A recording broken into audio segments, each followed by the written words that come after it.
Hello and welcome back. So today's video is all about YouTube forgotten favorite products. These are products that 3 years ago or even 10 years ago, I feel like were really talked about on YouTube. So if you've been watching YouTube for as long as I have, 10 years, please let me know. Make sure I'm not the only one. But yeah, these are some things that used to be really popular, but now they've kind of fallen off the map. So I thought it would be fun to refresh them a little bit. So let's get into the video. The first thing is kind of just a category, and that is eyeshadow primer. I feel like I'm the only person that uses traditional eyeshadow primer anymore. I feel like so many people use concealer nowadays, but I have such oily eyelids that if I use concealer, my eyeshadow melts off my face. So I really need a traditional eyeshadow primer. This one's from Milani. I really love it. I first heard Emily Noel talk about this product like 7 years ago. So I still love it. And if you have oily eyelids, try this out. Next up is a high-end product, and that is this foundation by Josie Maran. This is the Vibrancy Foundation.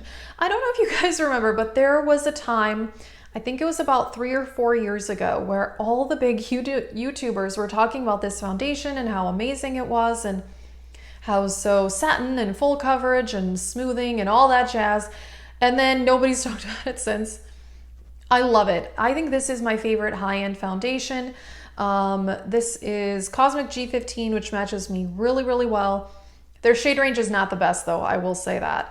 But this is a really good foundation, really pretty packaging too. So this had its heyday, now it's over, but I still love it. The next thing is kind of a brand in general, but I feel like NYX was super popular on YouTube. And then I think some other drugstore brands kind of took over, such as Essence, Catrice, etc., many more. But I don't know, I don't hear people talking about NYX as much anymore. And I will say that some of their products have really not worked out for me. I didn't love a lot of their liquid lipsticks. I definitely have not liked the foundations that I've tried, but the butter glosses, these used to be so popular. This is still my favorite gloss formula ever. This one I'm wearing today, this is Praline. This one is Strawberry Parfait. These are more sheer, but they have the Intense Butter Gloss, which I love also, which is a much more pigmented gloss, but still shiny. This color is Peanut Brittle, more of a brown. I think these are so fantastic. They're only $5 and probably my favorite glosses ever. The other thing is this NYX palette. This is the Ultimate Brights, and I will say, I did talk about this in a recent drugstore favorites. This is a bit sheer, so it takes some building, but I think that's okay for such bright eyeshadows. And I've seen a lot of NYX palettes get bad reviews. I did have 1 or 2 other NYX palettes like years and years ago, and the quality was not great at all. This one I think is much better. So my guess is that's why people kind of stopped talking about their eyeshadows, because there are probably better drugstore eyeshadows out there. But I just don't see a rainbow palette at the drugstore very often, which is why I like this so much. But anyway, I do think NYX overall has some really good product. Hopefully they will gain a bit more popularity.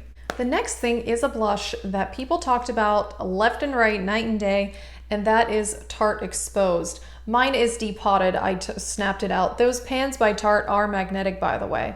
This is just a mauve-y nude blush, and I really like it, but I will say that the Tarte formula can be really hard pressed and difficult to get on a brush. Sometimes you have to really dig in there to pick up the product. I've heard a lot of people say that, it's not just me.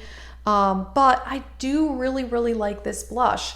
The color is nice, and you can even see that there is some hard pan on it. I don't know if you can tell, but I still like it. But on the whole, I probably would say that Tarte blushes are a bit overpriced, because now you can get amazing blushes from Essence, Milani, etc. So I don't know that Tarte blushes quite deserve the hype, but I still love Exposed. It's one of my favorite colors. Last up are the Anastasia Glow Kits. Now, Anastasia is a super popular brand, and people talk about their eyeshadows a ton. They released a new foundation, etc. but I feel like nobody talks about the glow kits anymore. And I think this may be my favorite product by them. I love their eyeshadow palettes too though. This is the Sugar Glow Kit, and this is one of the newer ones. They released this a couple of years ago, but they have not released a glow kit, I think, in well over a year. I think the last one they released was the Dream Glow Kit with all those duochromes. Honestly, I had it and I did end up decluttering that because it just wasn't as good of quality. So I think maybe they lost popularity, maybe because there's just too many shades in these palettes and they're a little excessive. And also the quality on the Dream Glow Kit was not as good as this one, I don't think, but this is like one of my favorite makeup products I own, and all of the shades in here work really well for me. So metallic. That's why I love this. I like an intense highlight, so I still think this is amazing, honestly. I would like them to release more glow kits in this like old formula with the 4-pan packaging. It's just really good. So yeah, maybe they should take a break from eyeshadow palettes and release another one of these. Alrighty, so that is it for this video. These are some old forgotten favorites of YouTube. Let me know what you think. Do you like any of these products, or do you remember when they were quite popular? And that is it for this video, and thank you for watching.